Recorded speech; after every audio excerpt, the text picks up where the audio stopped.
Hey everyone, what's up. Welcome back to the channel and to the playlist नीव। क्या हाल चाल है आप सबके। देखो यार, लास्ट वीडियो तक हमने अपनी नीव यानी कि फाउंडेशन में दो ईंट फिक्स कर ली हैं। मतलब स्टार्टिंग के दो चैप्टर्स, पहला इंट्रोडक्शन टू अकाउंटिंग और दूसरा बेसिक अकाउंटिंग टर्म्स, हमने अच्छे से समझ लिया है और कंप्लीट कर लिया है। और आज से हम थर्ड चैप्टर शुरुआत करने वाले हैं जिसका नाम है थ्योरी बेस ऑफ अकाउंटिंग। यार आप बोलेंगे कि सर इतने दिन हो गए आप बस थ्योरी ही पढ़ाए जा रहे हो, हमें main numerical questions of accounting कब सॉल्व करवाओगे आप। यार मैं आपकी बोरियत और एक्साइटमेंट दोनों को ही बहुत अच्छे से समझता हूँ। मैं समझता हूँ कि आप थ्योरी पढ़ पढ़ के थोड़ा बोर हो जाते हैं और आप एक्साइटेड हैं अकाउंटिंग के रियल न्यूमेरिकल क्वेश्चन सॉल्व करने के लिए। बट ट्रस्ट मी यार, अगर आधी अधूरी नॉलेज के साथ मैं आपको नेक्स्ट स्टेप पे ले जाऊंगा, न्यूमेरिकल क्वेश्चंस पे ले जाऊंगा, तो वो बहुत बड़ा ब्लंडर हो जाएगा और वो मैं चाहता नहीं हूँ कि आप लोगों के साथ हो। मैं चाहूँ तो बाकी टीचर्स की तरह कुछ चैप्टर्स थ्योरी के स्किप करके आपको सीधा न्यूमेरिकल क्वेश्चंस पे ले जा सकता हूँ, बट मैं वो करूँगा नहीं, क्योंकि मुझे पता है स्ट्रॉन्ग फाउंडेशन के साथ आगे बढ़ने में जितना मज़ा है, जितनी क्लैरिटी है, उतना चीज़ें स्किप करके आगे बढ़ने में नहीं है। इसलिए मेरा सजेशन, मेरी रिकमेंडेशन ये है कि आप थोड़ी सी बोरियत सहन करो, थोड़ा सा पेशेंस रखो, लेकिन आगे बढ़ो तो पुराने चैप्टर्स, पीछे वाले चैप्टर्स को कंप्लीट करके आगे बढ़ो, तभी जाके आपको आगे के चैप्टर्स पढ़ने का मजा आएगा। ठीक है, तो इसी के साथ आज हम स्टार्ट करते हैं अपना चैप्टर नंबर 3। हम देखते हैं कि उस चैप्टर में आज हम क्या पढ़ने वाले हैं। देखो, ये चैप्टर हमारा फाइनेंशियल अकाउंटिंग 1 पार्ट 1 में कवर होता है।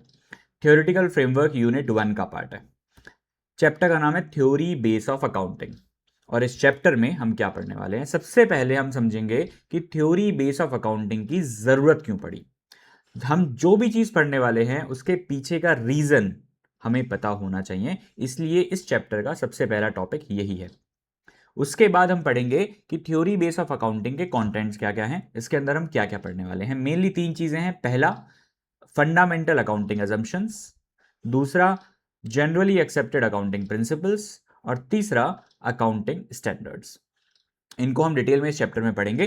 पहले टॉपिक से स्टार्ट करते हैं जिसका नाम है need for theory base of accounting. पर देखो, अकाउंटिंग के एग्जाम्पल पे जाने से पहले या एक्सप्लेनेशन पे जाने से पहले मैं एक आपसे सिंपल क्वेश्चन पूछता हूं। इस वर्ल्ड में जितनी भी कंट्रीज क्रिकेट खेल रही हैं नेशनल और इंटरनेशनल लेवल पे, क्या वो सभी कंट्रीज, सभी टीम्स सेम रूल्स फॉलो करती हैं? आंसर है एब्सोल्युटली यस। कोई भी टीम ये नहीं बोल सकती कि यार हमारी कंट्री में एलबीडब्ल्यू को हम आउट नहीं मानते हैं, या हम one tip one hand catch को भी आउट मान लेते हैं। कोई भी टीम ये नहीं कह सकती। और ऐसा क्यों किया गया है, that is the main point. ऐसा इसलिए किया गया है ताकि जब दो नेशनल या इंटरनेशनल टीम्स आपस में मैच खेलें तो रूल से रिलेटेड कोई भी कंफ्यूजन ना हो, दोनों टीम्स की परफॉर्मेंस को अच्छे से कंपेयर किया जा सके, man of the match, bowler of the match, batsman of the match हम डिसाइड कर सकें। और ये तभी हो पाएगा जब रूल्स सेम फॉलो किए जा रहे हों। अकाउंटेंसी के साथ भी ये है। अच्छा, वो जो रूल्स हैं वो थ्योरी बेस ऑफ क्रिकेट है, उसी तरीके से कुछ अजम्पशंस, कुछ प्रिंसिपल्स, कुछ स्टैंडर्ड्स, कुछ रूल्स अकाउंटिंग के लिए भी बनाए गए हैं, उसे हम थ्योरी बेस ऑफ अकाउंटिंग कहते हैं। Let's understand this with the help of an example. ठीक है, बिजनेस ए है, वो मशीनरी को एक एक्सपेंस की तरह ट्रीट करता है। दूसरा बिजनेस है बिजनेस बी, वो मशीनरी को एसेट की तरह ट्रीट करता है और बुक्स ऑफ अकाउंट्स में रिकॉर्ड करता है। अब देखो, कौन सही है कौन गलत वो बाद की बात है। My simple and first question is, क्या इन दोनों कंपनीज या बिजनेस की परफॉर्मेंस को हम कंपेयर कर सकते हैं? आंसर है नो, क्योंकि मशीनरी को अलग अलग तरह से ट्रीट करने से ही इन दोनों बिजनेस की performance, financial position, profit and loss drastically change हो जाएगा। तो क्या होगा अगर हर बिजनेस अपने अपने अपनी अकाउंटिंग करते टाइम अलग अलग रूल्स को फॉलो करता है? क्या होगा जी? ठीक है, समझते हैं। सबसे पहले, अकाउंटिंग जो इंफॉर्मेशन जनरेट करेगा वो कंफ्यूजिंग होगी। ठीक है, कंफ्यूजिंग होगी तो इसके बेसिस पे जब डिसीजंस लिए जाएंगे वो रॉन्ग लिए जाएंगे। कोई भी यूजर चाहे इंटरनल एक्सटर्नल उस कंफ्यूजिंग इंफॉर्मेशन को यूज करके रिलेवेंट डिसीजन लेना चाहेगा, वो डिसीजन गलत हो जाएगा। हम दो बिजनेसेस या दो से ज्यादा बिजनेस को आपस में कंपेयर नहीं कर पाएंगे, क्योंकि एक ने एक्सपेंस ट्रीट किया है और एक ने एसेट ट्रीट किया है, दोनों का ट्रीटमेंट ही अलग है, तो कंपैरिजन वैसे भी पॉसिबल नहीं है। और इसका रिजल्ट क्या होगा, जो सबसे इंपॉर्टेंट ऑब्जेक्टिव या पर्पस है अकाउंटिंग का, अपने यूजर्स के मन में ट्रस्ट बिल्ड करना, दिमाग में ट्रस्ट बिल्ड करना, वो पर्पस ही लूज हो जाएगा। राइट? तो ये हमारा प्रॉब्लम स्टेटमेंट है अगर सभी बिजनेस अलग अलग अकाउंटिंग रूल्स, अलग अलग अकाउंटिंग स्टैंडर्ड्स, प्रिंसिपल्स फॉलो करते हैं। इसका सॉल्यूशन क्या है? अब देखो, सॉल्यूशन पे जाने से पहले हमें यह पता होना चाहिए कि हमारा टारगेट क्या है, हमारा गोल क्या है। हमारा गोल ये है सर कि हमारी जो अकाउंटिंग इंफॉर्मेशन है ना, वो रिलायबल होनी चाहिए, वो कंसिस्टेंट होनी चाहिए, वो कंपेरेबल होनी चाहिए और वो अंडरस्टैंडेबल होनी चाहिए। ये हमारा अल्टीमेट गोल है। अगर अकाउंटिंग इंफॉर्मेशन में ये सभी कैरेक्टरिस्टिक्स हैं तो हमारा अकाउंटिंग का पर्पस फुलफिल हो जाएगा, सर्व हो जाएगा। और ये आपको याद आ रहा होगा, ये हमने कहीं पढ़ा था, ये अकाउंटिंग के फर्स्ट चैप्टर में, ये सब जो है ना वो अकाउंटिंग इंफॉर्मेशन की क्वालिटेटिव कैरेक्टरिस्टिक्स हैं। और वो ही अल्टीमेट पर्पस भी है अकाउंटिंग का, कि जब अकाउंटिंग इंफॉर्मेशन जनरेट हो उन सब में ये चारों क्वालिटीज होनी चाहिए। और ये चारों क्वालिटीज आएंगी कैसे? इसका सॉल्यूशन है, ये तभी हो सकता है जब सभी बिजनेसेस, पूरे वर्ल्ड में जो बिजनेसेस हैं, वो same rules, same assumptions, same principles, same standards follow करें। तभी वो रिलायबल हो पाएंगे, तभी वो कंपेरेबल हो पाएंगे, तभी वो अगर आप कंसिस्टेंटली इन सब चीजों को फॉलो करते हो तभी वो कंसिस्टेंट होंगे, और तभी जो यूजर्स हैं उसको अच्छे से अंडरस्टैंड कर पाएंगे, समझ पाएंगे अकाउंटिंग इंफॉर्मेशन और फाइनेंशियल स्टेटमेंट्स को। अब इन तीनों को, अजम्पशंस, प्रिंसिपल एंड स्टैंडर्ड्स, इन तीनों को ही मिला के थ्योरी बेस ऑफ अकाउंटिंग कहा जाता है। यानी कि वो अजम्पशंस, वो प्रिंसिपल्स और वो स्टैंडर्ड्स जो हर एक बिजनेस को फॉलो करने होते हैं, उसी को थ्योरी बेस ऑफ अकाउंटिंग कहते हैं। अब आप रिलेट कर पा रहे होंगे कि जैसे हमने क्रिकेट वाला एग्जांपल लिया था, वहां पे जो rules, standards, principles, guidelines prescribe की गई हैं, हर टीम उसे फॉलो करती है। इसीलिए करती है ताकि जब मैचेस हों तो रूल से रिलेटेड कोई भी कंफ्यूजन ना हो, हम उन रूल्स को कंसिस्टेंटली फॉलो करते हों, ताकि दो टीम्स की परफॉर्मेंस को कंपेयर किया जा सके। उसी तरीके से अकाउंटिंग में भी ये सभी चीजें प्रिस्क्राइब की गई हैं, ताकि बिजनेस में अकाउंटिंग करते टाइम उन चीज को फॉलो करें, कंसिस्टेंटली फॉलो करें, ताकि इंफॉर्मेशन रिलायबल जनरेट हो, कंपेरेबल हो, कंसिस्टेंट हो। इसी को थ्योरी बेस ऑफ अकाउंटिंग कहते हैं। देखो, इस चैप्टर में मैंने क्या किया है, हर एक टॉपिक के लिए मैंने एक एक्सप्लेनेशन स्लाइड बनाई है, जो कि इस तरह की स्लाइड होगी, और उसी के साथ उसकी नोट्स वाली स्लाइड बनाई है। वो इसीलिए बनाई है क्योंकि अगर एग्जाम में आपसे पूछा जाता है कि यार explain what is the need of theory base of accounting, तो आप ऐसा फ्लो चार्ट या छोटे छोटे बुलेट पॉइंट्स लिख के नहीं आ सकते। आपको वहां पे प्रॉपर 2 3 4 लाइंस का एक पैराग्राफ लिखना पड़ेगा, एक्सप्लेन करना पड़ेगा आंसर में। राइट? ये आपके एक्सप्लेनेशन के लिए, क्विक रिवीजन के लिए बहुत जरूरी है। बट अगर आपको एग्जाम में आंसर देना है तो उसके लिए आपको एक लैंग्वेज प्रॉपर लिख के आनी पड़ेगी। इसीलिए नेक्स्ट स्लाइड पे मैंने सेम चीज जो अभी एक्सप्लेन करी है एक्सप्लेनेशन स्लाइड में, उसको यहां पे लैंग्वेज में कन्वर्ट करके लिखा हुआ है। एक बार फटाफट नजर मार लेते हैं। Main objective of accounting is to provide information about the financial performance and position of the organisation. ये हम पहले भी पढ़ चुके हैं कि अकाउंटिंग इंफॉर्मेशन का पर्पस क्या है, मेन ऑब्जेक्टिव क्या है।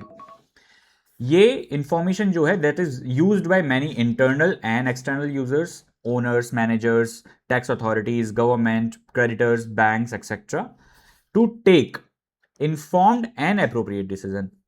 ठीक है? अकाउंटिंग इंफॉर्मेशन का यूज ये सभी यूजर्स करते हैं। क्यों करते हैं? क्योंकि इनको डिसीजंस लेने होते हैं।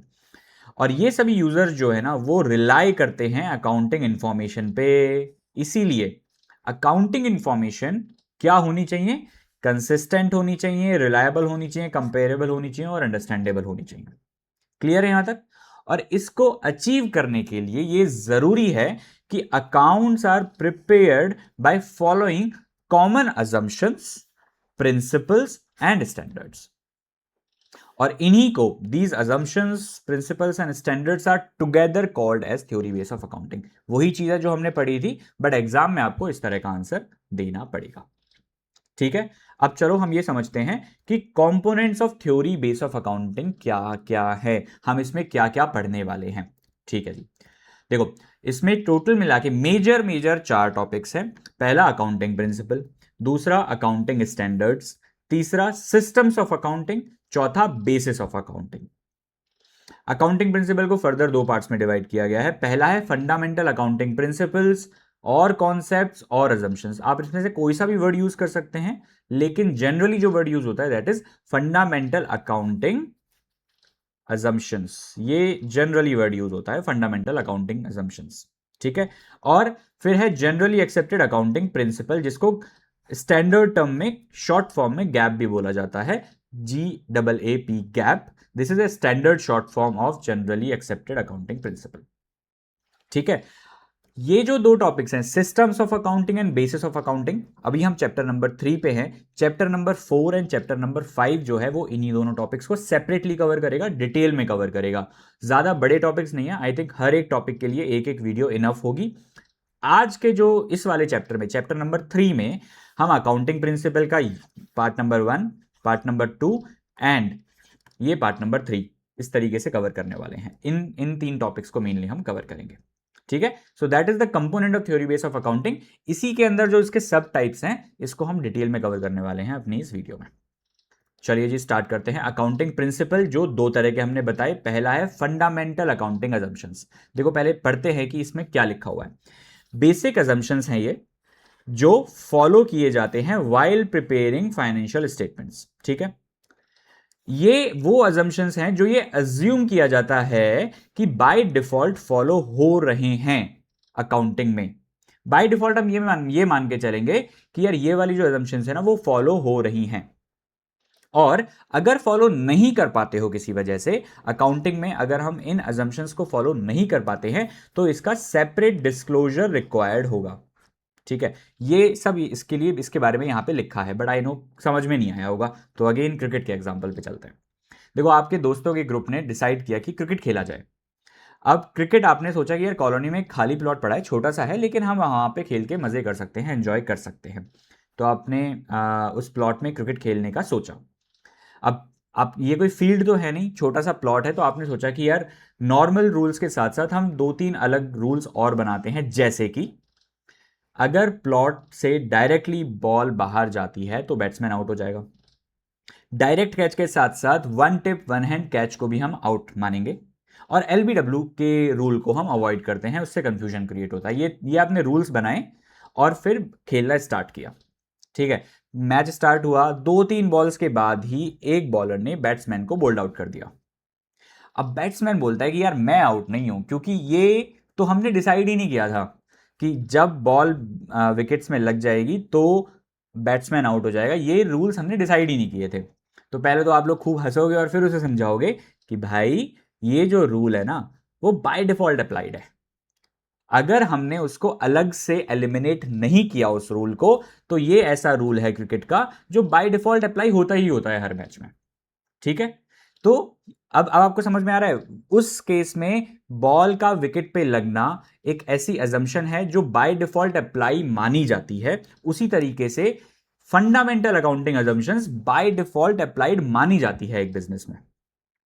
ठीक है, आई होप ये क्लियर होगा, आप रिलेट कर पाएंगे आप एक सिंपल एग्जांपल से। टोटल 3 फंडामेंटल अकाउंटिंग अजम्पशंस हैं। पहला गोइंग कंसर्न, दूसरा कंसिस्टेंसी, तीसरा एक्रूवल। इनके बारे में हम पढ़ेंगे, बट टोटल ये 3 ही हैं। ठीक है, अब दूसरे साइड आता है जनरली एक्सेप्टेड अकाउंटिंग प्रिंसिपल्स। इसके बारे में भी पढ़ते हैं एक बार। ये वो प्रिंसिपल्स हैं या ये वो गाइडलाइंस हैं जो कॉमनली एक्सेप्टेड हैं अकाउंटिंग में। ठीक है, यानी कि ये वो गाइडलाइंस हैं जो एक अकाउंटेंट फॉलो करेगा ही करेगा फाइनेंशियल अकाउंट्स बनाते टाइम, अकाउंटिंग करते टाइम, फाइनेंशियल स्टेटमेंट्स बनाते टाइम। क्यों करेगा वो यूज? क्यों करेगा वो फॉलो? क्योंकि उसको कंसिस्टेंसी और कंपेरेबिलिटी को इंश्योर करना है। सेम रूल, सेम प्रिंसिपल्स अगर सभी अकाउंटेंट्स फॉलो करेंगे तभी जाके कंपेरेबिलिटी और तभी जाके कंसिस्टेंसी इंश्योर होगी। ठीक है, ये जो है वो फाइनेंशियल स्टेटमेंट्स प्रिपेयर करने में एक अकाउंटेंट की हेल्प करते हैं। अब देखो, फंडामेंटल अकाउंटिंग असम्पशंस तो हमारे पास सिर्फ 3 ही थी, ये हैं हमारे पास टोटल 9। ये 9 अकाउंटिंग प्रिंसिपल्स जो जनरली एक्सेप्टेड अकाउंटिंग प्रिंसिपल्स है, इसको हम डिटेल में पढ़ने वाले हैं। लेकिन अब आप बोलेंगे कि सर इन दोनों में ना मेन डिफरेंस क्या है, हमें एक लाइन में समझा दो ताकि हमें पता लग जाए। तो बेटा, जनरली एक्सेप्टेड अकाउंटिंग प्रिंसिपल्स तो मैंडेटरी इन नेचर है, इनको फॉलो करना ही करना होता है हर अकाउंटेंट को, हर बिजनेस में। इसको अवॉइड नहीं किया जा सकता, इग्नोर नहीं किया जा सकता। वेयर एज जो फंडामेंटल अकाउंटिंग असम्पशंस हैं, ये वो असम्पशंस हैं जो ऑटोमेटिकली फॉलोड मानी जाती हैं, बाय डिफॉल्ट या इंप्लाइड फॉलोड मानी जाती हैं। लेकिन अगर किसी वजह से आप इनको फॉलो नहीं कर पाते हो तो आप एक डिस्क्लोजर दे सकते हो, उसके पीछे उसका रीजन लिख सकते हो कि हम कंसिस्टेंसी, गोइंग कंसर्न या एक्रूअल को क्यों फॉलो नहीं कर पा रहे हैं। और वो रीजन, वो डिस्क्लोजर और वो रीजन देके आप कोई और मतलब आप अवॉइड कर सकते हो इन अजम्पशंस को फॉलो करना। आई होप ये क्लियर होगा। अब हम स्टार्ट करते हैं अपनी पहली फंडामेंटल अकाउंटिंग अजम्पशन, जिसका नाम है गोइंग कंसर्न। देखो यार, एक बिजनेस ना एक गहरी दोस्ती की तरह होता है, एक अच्छी दोस्ती की तरह होता है। जब भी आपकी किसी से दोस्ती होती है तो आप ये मान के चलते हो कि यार ये दोस्ती हमेशा चलती रहेगी, this person will be my friend for ever. Business के लिए भी ना यही माना जाता है। कोई भी बिजनेसमैन ये नहीं सोचता बिजनेस स्टार्ट करते टाइम कि यार मैं 2 साल बाद, 5 साल बाद, 10 साल बाद इस बिजनेस को बंद कर दूंगा। नहीं, वो हमेशा यही सोचता है कि मेरा ये बिजनेस हमेशा चलता रहेगा, राइट? और यही जो है वो बिजनेस के लिए एज्यूम किया जाता है, that is called as going concern. Concern मतलब एंटिटी या बिजनेस बोल सकते हो आप। गोइंग कंसर्न अजम्पशन का मतलब ही ये है कि ये एज्यूम किया जाता है कि एक बिजनेस हमेशा चलता रहेगा फ्यूचर में, उसको बंद करने की कोई इंटेंशन नहीं है, राइट? बट अब आप सवाल ये आता है, आप पूछेंगे कि सर ऐसा अज्यूम करने की जरूरत क्या पड़ी, बिजनेस फ्यूचर में चलेगा या नहीं चलेगा, उससे फर्क क्या पड़ने वाला है? बेटा बहुत फर्क पड़ेगा। अकाउंटिंग ट्रीटमेंट चेंज हो जाता है एक आइटम का। अगर एक बिजनेस गोइंग कंसर्न है और गोइंग कंसर्न नहीं है, इस फैक्ट से अकाउंटिंग ट्रीटमेंट चेंज हो जाएगा। एक एग्जांपल की हेल्प से समझाता हूं आपको। देखो, बिजनेस ए है, उसने 1 करोड़ रुपए की एक मशीनरी परचेस की। अब इसको रिकॉर्ड करने से पहले एक सिंपल क्वेश्चन दिमाग में आता है कि क्या बिजनेस फ्यूचर में कंटिन्यू रहने वाला है, whether the business is expected to continue in future. ये क्वेश्चन है। अगर इसका जवाब हां है तो हम ये कह सकते हैं कि ये जो 1 करोड़ की मशीनरी है ना, वो बिजनेस को लंबे टाइम तक, कई सालों तक बेनिफिट देती रहेगी, right? Benefits are expected for many years. और अगर ऐसा है तो फिर हम इसको एज फिक्स्ड एसेट रिकॉर्ड कर लेंगे 1 करोड़ रुपए की वैल्यू के साथ।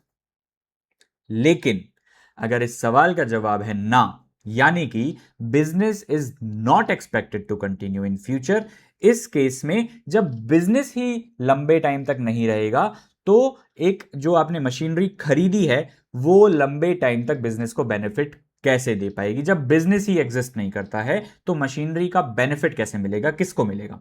ठीक है, तो इस केस में हम ये कह सकते हैं benefits are not expected for many years. और उस केस में क्या होगा? उस केस में अकाउंटिंग ट्रीटमेंट और वैल्यूएशन चेंज हो जाएगी उस मशीनरी की। अब वो क्या होगी वो यहां पढ़ने का टॉपिक नहीं है, वो हम बाद में कभी कवर करेंगे। लेकिन समझने की बात यह है कि एक बिजनेस अकाउंट गोइंग कंसर्न है या नहीं, इस फैक्ट से अकाउंटिंग ट्रीटमेंट, रिकॉर्डिंग, वैल्यूएशन ये सब चेंज हो जाता है। तो इन समरी हमने क्या पढ़ा? हमने पढ़ा है कि it is assumed that the business will continue in future, that means it is a going concern assumption is followed. ठीक है, this assumption is considered to be followed unless stated otherwise. अगर हमने अपने रिकॉर्डिंग्स में, अपने accounting में ये mention कर दिया कि हमने गोइंग कंसर्न assumption फॉलो नहीं करी, तब तक ये फॉलोड मानी जाती है। अगर हमने कर दिया तब ये माना जाएगा कि गोइंग कंसर्न अजम्पशन फॉलो नहीं हो रही है। यही नेक्स्ट पॉइंट कह रहा है, if not followed disclosure is required and accordingly accounting treatment will be changed. That is about going concern assumption. Simple है, और इसी को हम एक बार नोट्स वाली स्लाइड से भी डिस्कस कर लेते हैं। एक्सप्लेनेशन वाली स्लाइड हमने समझ लिया क्या बात कर रहा है ये। गोइंग कंसर्न अजम्पशन जो है उसका मतलब ये होता है that business is expected to continue its operations and there is no intention to close down the business in near future. Right, लंबे टाइम तक चलता रहेगा, अभी कोई इंटेंशन नहीं है बिजनेस को बंद करने की। एक्सप्लेनेशन पे चलते हैं। While preparing financial statements, it is assumed that the business will continue its activities for a long time। अभी हमें उसका कुछ पता ही नहीं है, कि हम ये मान के चलते हैं कि ये एक indefinite पीरियड तक चलता रहेगा। Therefore, accounting records are prepared। Accounting जो की जाती है वो यही की जाती है, इसी बेसिस पे की जाती है कि business will continue to operate and will not be liquidated यानी बंद होगा, या डिसकंटिन्यू होगा यानी रोक दिया जाएगा इन नियर फ्यूचर। ठीक है, ये वही चीजें हैं जो हम पढ़ के आए हैं। इसका एग्जांपल समझ लेते हैं। अब देखो ये जो एग्जांपल है ना, वो एग्जाम पॉइंट ऑफ व्यू, अगर एग्जाम में क्वेश्चन आता है गोइंग कंसर्न को एक्सप्लेन करने का, तो आप ये वाला एग्जांपल यूज करेंगे, क्योंकि ये एग्जाम पॉइंट ऑफ व्यू से ज्यादा रिलेवेंट है। मैंने एक्सप्लेनेशन वाली स्लाइड पे जो आपको समझाया था वो थोड़ा समझने में आसान था, मिलता जुलता सही है, लेकिन एग्जाम पॉइंट ऑफ व्यू से language wise this is more relevant. इसमें क्या होता है, if A company purchases a machine for 1 crore, same चीज है, having a useful life of 10 years, 10 साल तक एक मशीन, उस मशीन को यूज किया जा सकता है। The machine will be recorded as fixed asset and cost of machine will be charged over 10 years in the form of depreciation. I know depreciation आपने पढ़ा नहीं है, बट सिंपल टर्म्स में अगर मैं बात करूं तो 1 करोड़ रुपए की मशीनरी जिसकी यूजफुल लाइफ 10 ईयर्स है, आप उसको 10 सालों तक उसका डेप्रिसिएशन अपनी बुक्स में चार्ज करते रहेंगे। ठीक है, अगर वो गोइंग कंसर्न है तब। लेकिन अगर वो गोइंग कंसर्न नहीं है, if the business is not expected to continue in future, accounting treatment जो, यार अगर बिजनेस ही नहीं रहेगा तो उसकी बुक्स ऑफ अकाउंट्स भी नहीं रहेंगी। तो अब 10 सालों की यूजफुल लाइफ तो है मशीनरी की, लेकिन उसको 10 सालों तक यूज करेगा कौन जब बिजनेस ही नहीं है वहां पे। तो इसका अकाउंटिंग ट्रीटमेंट चेंज हो जाएगा, इसकी वैल्यूएशन चेंज हो जाएगी, डेप्रिसिएशन का कॉन्सेप्ट चेंज हो जाएगा। ये है going concern assumption. I hope ये क्लियर होगा। इसी के साथ हम चलते हैं अपनी सेकंड अजम्पशन पे, जिसका नाम है कंसिस्टेंसी अजम्पशन। अब देखो इसको भी हम एक नॉन अकाउंटिंग एग्जांपल से, सिंपल एग्जांपल से सबसे पहले समझते हैं। देखो एक एग्जाम का जो पैटर्न है ना, वो एजुकेशन सेशन, आपके इस स्कूल का एग्जांपल ले लेते हैं।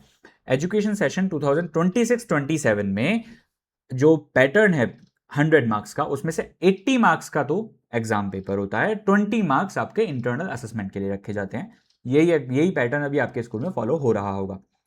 बट नेक्स्ट ईयर मान लो आपके स्कूल का दिमाग चेंज हो जाता है, आई डोंट नो क्या उनके दिमाग में आता है, वो सोचते हैं कि मैं इस रेशियो को 80-20 के रेशियो को चेंज करके 50-50 कर देता हूं, यानी एग्जाम पेपर भी 50 का होगा और इंटरनल असेसमेंट को 20 से बढ़ाकर 50 का कर देता हूं। इससे होगा क्या, इस सेशन में यानी 26-27 के सेशन में स्टूडेंट ए के 75% मार्क्स आए, स्टूडेंट बी जो 27-28 में पढ़ाई कर रहा था उसके भी 75% मार्क्स आए। अब दिखने में दोनों सेम लग रहे हैं, बट क्या दोनों सेम हैं? आप इनकी परफॉर्मेंस को क्या फेयरली कंपेयर कर सकते हैं? Definitely not. Answer is not completely. क्यों? क्योंकि इवैल्यूएशन, परफॉर्मेंस इवैल्यूएशन का जो मेथड है वो चेंज हो गया, वो कंसिस्टेंटली फॉलो नहीं किया स्कूल ने, इसीलिए इन दोनों की परफॉर्मेंस को भी इवैल्यूएट नहीं किया, कंपेयर नहीं किया जा सकता, because the evaluation method changed year two year and was not consistent, इसीलिए कंपेयर नहीं किया जा सकता। यही बात हम इस अजम्पशन में समझ रहे हैं कि अगर हमें, अब एक और चीज बताता हूं, अकाउंटिंग में ना कुछ जगह एक पर्टिकुलर कैलकुलेशन को करने के लिए एक से ज्यादा मेथड्स दिए हुए हैं। अगेन मैं डेप्रिसिएशन का एग्जांपल लेता हूं, ये आप अपने आगे सिलेबस में पढ़ेंगे, बट जस्ट फॉर रेफरेंस, एक एसेट पे डेप्रिसिएशन आप दो तरीकों से कैलकुलेट कर सकते हो। फॉर एग्जांपल, एक है स्ट्रेट लाइन मेथड, एक है written down value method. I know आपको पता नहीं है, बट जस्ट इग्नोर, आप बस समझने की कोशिश करो कि मैं क्या एक्सप्लेन करना चाह रहा हूं। एक ही चीज को करने के लिए अलग अलग मेथड्स दिए गए हैं अकाउंटिंग में, और हर मेथड का जो आंसर आता है वो अलग अलग है। अब अगर आप हर साल अपना calculation method, accounting method change करते रहोगे, तो क्या आप अपने बिजनेस के करंट ईयर की परफॉर्मेंस को अपने पिछले सालों की परफॉर्मेंस से कंपेयर कर पाओगे? डेफिनेटली नॉट, क्योंकि इवैल्यूएशन मेथड जैसे इस एग्जांपल में चेंज हुआ था, वहां पे अकाउंटिंग मेथड चेंज हो रहा है। इसीलिए कंपेरेबिलिटी को मेंटेन कर रखने के लिए कंसिस्टेंटली किसी भी मेथड को या पॉलिसी को फॉलो करना जरूरी होता है। यही वो अजम्पशन बात करती है। क्या बोल रहा है? स्कूल के लिए सेम मार्किंग स्कीम का रखना इजी कंपैरिजन के लिए जरूरी होता है, उसी तरह बिजनेस के लिए सेम अकाउंटिंग मेथड को यूज करना इजी कंपैरिजन के को पॉसिबल करता है, अदरवाइज इजी कंपैरिजन नहीं हो पाएगा, और इसी को हम कंसिस्टेंसी अजम्पशन कहते हैं। क्लियर है? अब चलते हैं नोट्स वाली स्लाइड पे। Consistency assumption means that once a business adopts an accounting method, depreciation में के दो मेथड्स में से कोई एक मेथड आपने अडॉप्ट कर लिया, it should continue using the same method in future accounting period, तभी हम कंपेयर कर पाएंगे अपने बिजनेस की परफॉर्मेंस को। अदरवाइज रिजल्ट तक अराइव करने का जो कैलकुलेशन है वो हर बार चेंज होती रहेगी, तो हम कंपेयर नहीं कर पाएंगे। ठीक है? Consistency ensures comparability of financial statements over different years. If accounting methods are changed frequently, हर साल चेंज कर रहे हो, तो मीनिंगफुल कंपैरिजन बिकम्स डिफिकल्ट। लेकिन बट ऐसा नहीं है कि आप अकाउंटिंग मेथड किसी भी सूरत में चेंज नहीं कर सकते।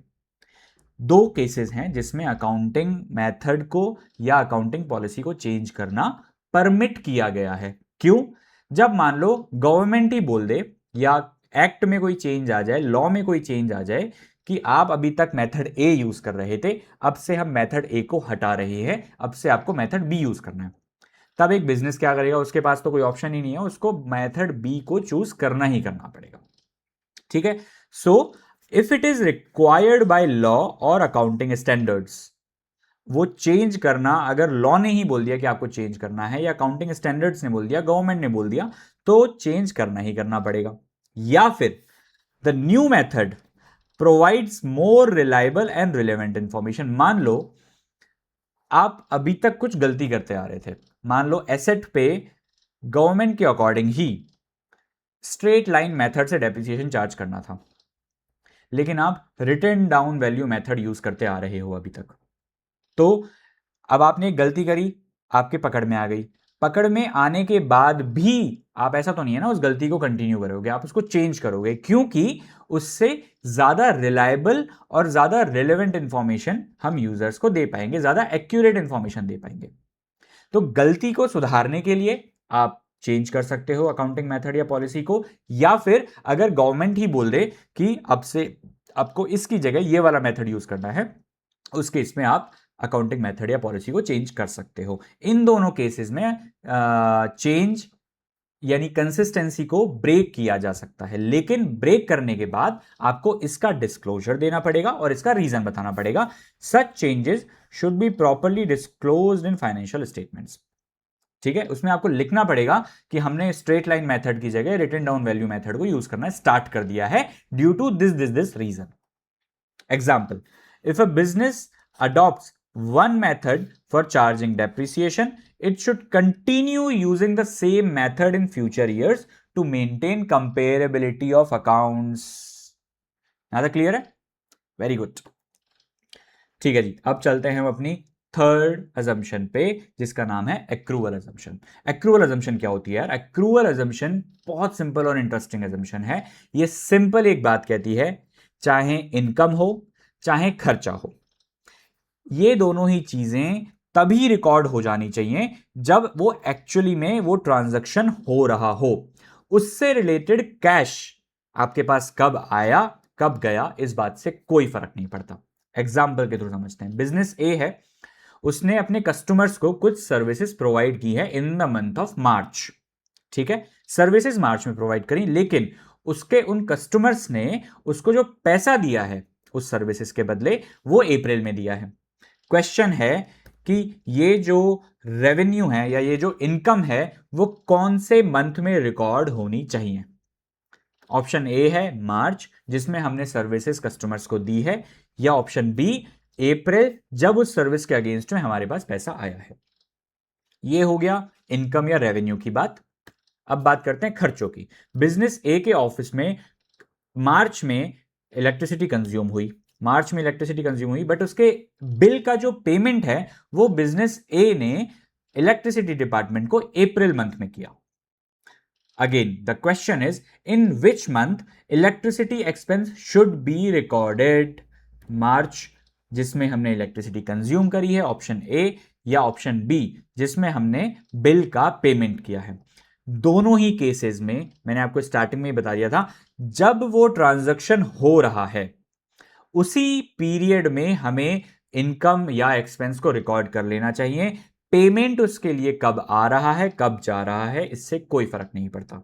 यही एक्रूअल अजम्पशन कहती है। दोनों ही केसेस में ऑप्शन ए जो है वो सही आंसर है। ऑप्शन बी जब कैश आया जा रहा है उसको अकाउंटिंग करते टाइम ध्यान में नहीं रखा जाएगा, क्योंकि एक्रूअल अजम्पशन क्या कहती है, incomes should be recorded when it is earned. Earned कब हो गई थी, मार्च में जब आपने सर्विसेज दे दी थी कस्टमर्स को। Expenses should be recorded when incurred, आपने इलेक्ट्रिसिटी कंज्यूम कब कर ली थी, मार्च मंथ में। अप्रैल में तो सिर्फ इसका पेमेंट हुआ है, तो इनकर कब हो गया था खर्चा, मार्च में, हमें उसको मार्च में ही रिकॉर्ड कर लेना चाहिए। ठीक है, कैश रिसीट्स और payment is not the deciding factor for accounting. ठीक है, एक्रूअल अजम्पशन ये बात करती है। अब इसको हम नोट्स के साथ समझ लेते हैं। Accrual assumption means that the transactions are recorded in the books of accounts when they occur. Occur कब हो गए थे, दोनों ट्रांजैक्शंस मार्च में ही अकर हो गए थे, not when the cash is actually received और पेड। ठीक है, आई होप ये क्लियर है। Under this assumption income is recorded when it is earned and expenses are recorded when they are incurred, यानी कि in the month of March। इससे कोई फर्क नहीं पड़ता whether the cash is received or paid or not। This helps in determining, इससे होता क्या है, इससे profit and loss correctly calculate होता है और बिजनेस की एक्यूरेट फाइनेंशियल पोजीशन का पता लग सकता है। ठीक है, एग्जाम्पल, ये वही एग्जांपल है जो हमने लास्ट स्लाइड में डिस्कस किया है अपनी एक्सप्लेनेशन वाली स्लाइड में। If services are provided in the month of March and payment is received in April, the income will be recorded in the month of March itself.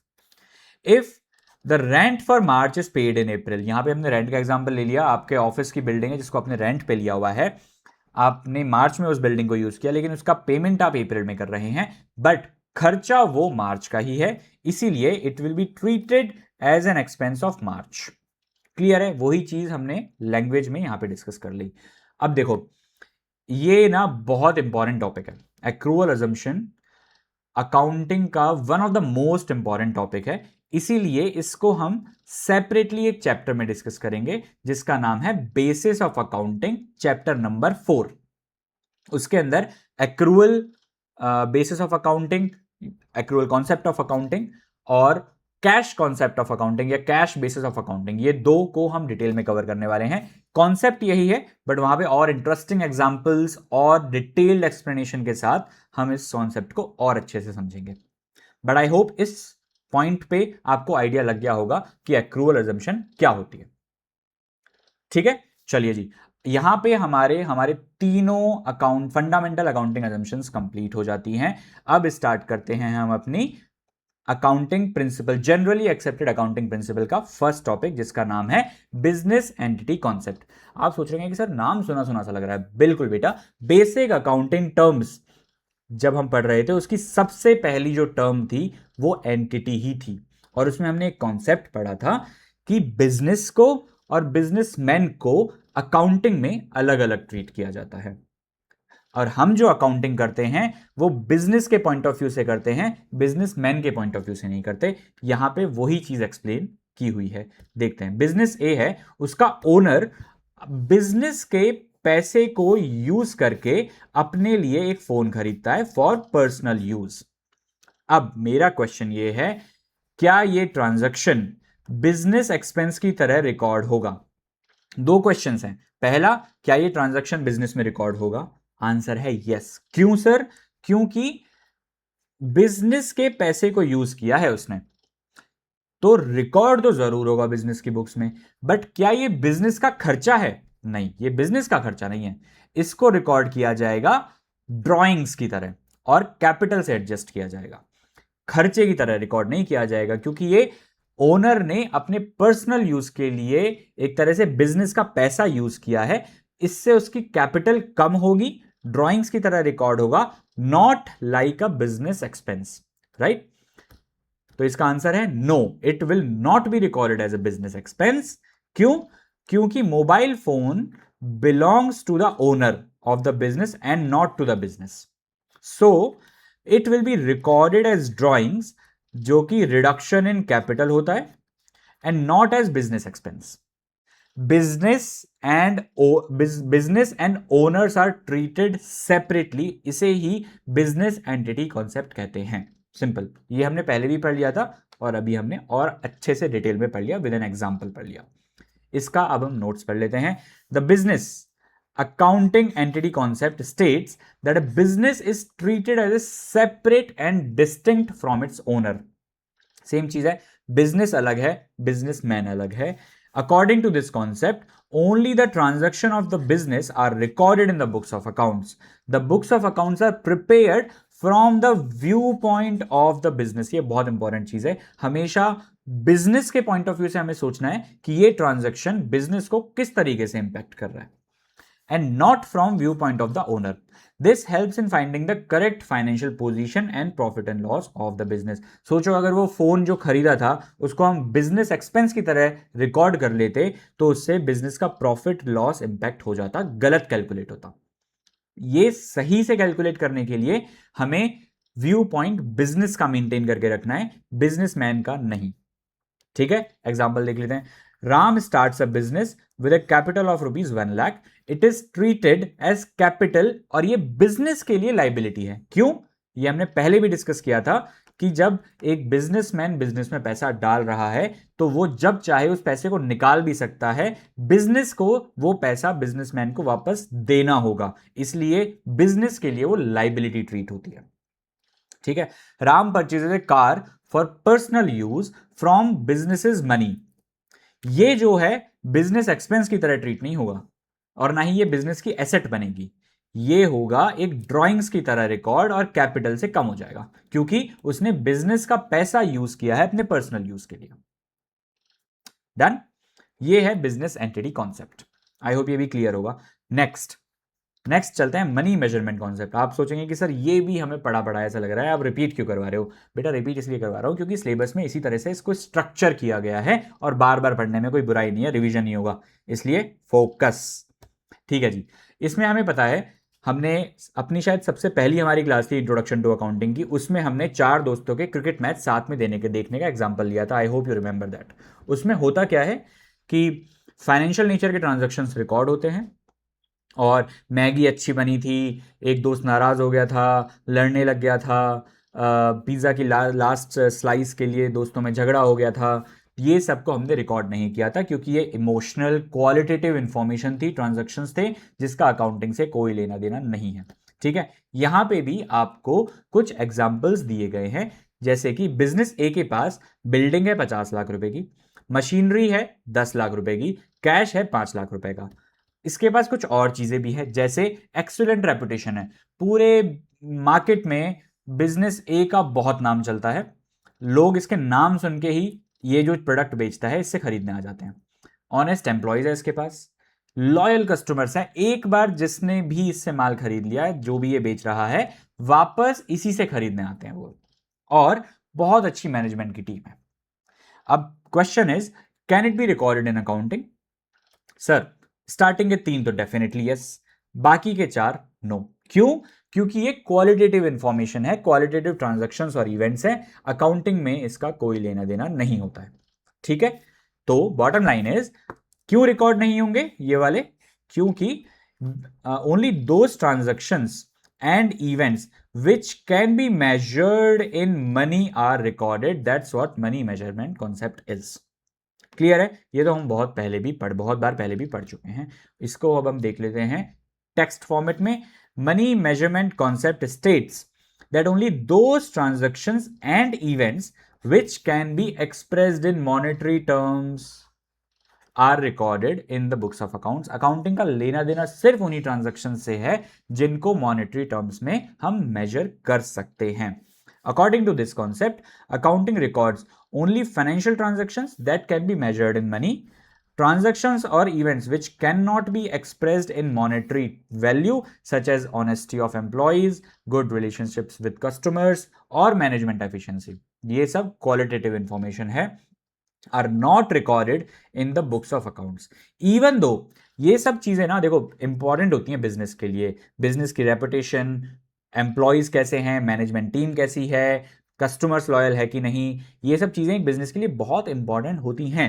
लेकिन accounting के लिए ये चीजें रिलेवेंट नहीं है. एग्जाम्पल्स पे चलते हैं. Purchase of machinery for ₹2 lakh will be recorded in the books of accounts because it can be measured in money. 2 lakh रुपए हमें पता है इसकी वैल्यू है. लेकिन एम्प्लॉयज की efficiency will not be recorded क्योंकि इसको हम मॉनेटरी टर्म्स में एक्सप्रेस नहीं कर सकते. And that's what money measurement concept is. ठीक है, तो आज की वीडियो में सर हमने क्या किया? आज की वीडियो में बेटा हमने अपने फंडामेंटल अकाउंटिंग अजम्पशंस तीनों कंप्लीट कर ली.